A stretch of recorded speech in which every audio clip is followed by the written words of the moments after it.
cette fois-ci, on n'est plus à Ebisu, on n'est pas très loin.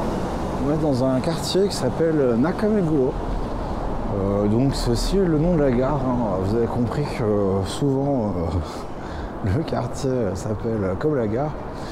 Et donc là, on est juste à côté de là où j'habitais avant. Donc si vous connaissez le coin, vous voyez où on est. Si vous ne connaissez pas, vous ne voyez pas. On aperçoit le train, ça veut rien dire ce que je dis. On aperçoit le train qui passe, donc qui vient de Daikaya et qui va à Nakameguro. Et donc, il y a... Alors Nakameguro, c'est un quartier un peu particulier parce que il n'est pas sur la Yamanote. C'est pas le plus central, mais c'est un des plus mignons. C'est un petit peu, si vous êtes parisien, vous connaissez Paris, c'est un peu l'équivalent du canal Saint-Martin. C'est un peu, on va pas dire bobo, quoique on peut. Enfin, c'est un peu un terme qu'on emploie à toutes les sauces, mais c'est le coin où tu vas te promener.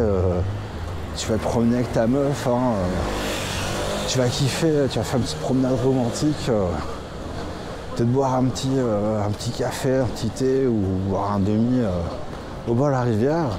Et au printemps, vu que c'est planté de cerisiers du Japon, c'est aussi là un coin sympa pour faire un ami.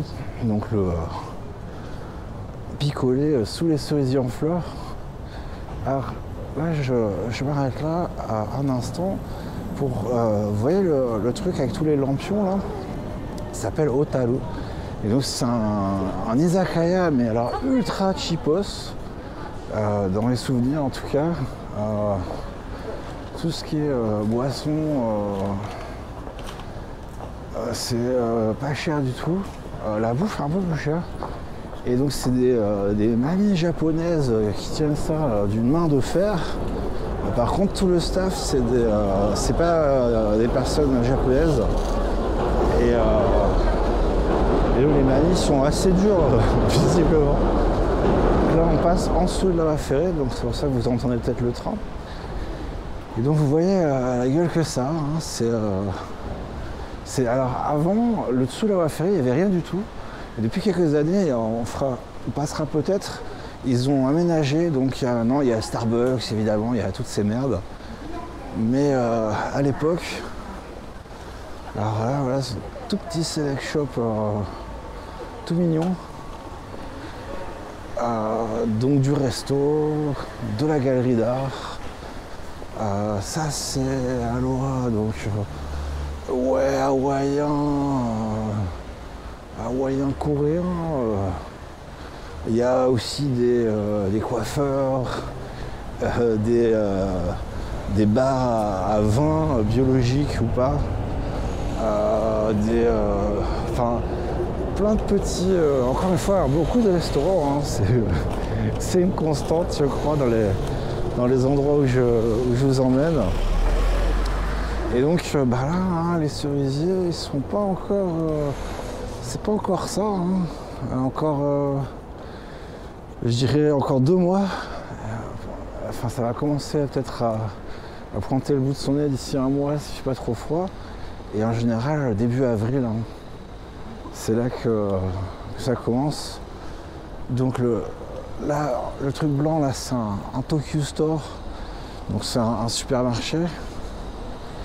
Et donc c'est là où je faisais mes courses à l'époque, donc ça me rappelle des souvenirs un peu. Alors moi quand j'habitais là, c'était il y a 5-6 ans, et il n'y avait pas encore tous ces trucs là, c'était déjà un peu trendy, mais c'était trendy pour les gens qui savent, on va dire. Il y avait ces petits restos français où on allait de temps en temps, il y a des bars aussi qui ont plus ou moins fermé. Et donc vous voyez un peu le style. Et alors je sais pas si vous vous rappelez vous avez peut-être vu ou pas mon épisode sur les Greenway, Jakuzeregawa. Et bien Jakuzeregawa, en fait, si vous allez tout au bout, Vous arrivez vers ici en fait, vous arrivez vers la gare. Donc Soupstock, voilà, c'est le truc de soupe, comme son nom l'indique. Donc voilà, le Tokyo Store, qui est l'avantage ici, c'est que les supermarchés sont ouverts jusqu'à minuit.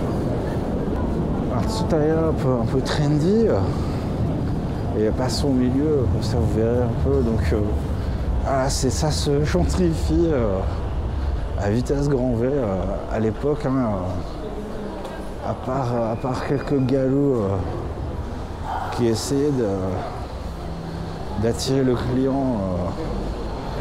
Enfin, c'était en chantier pendant assez longtemps.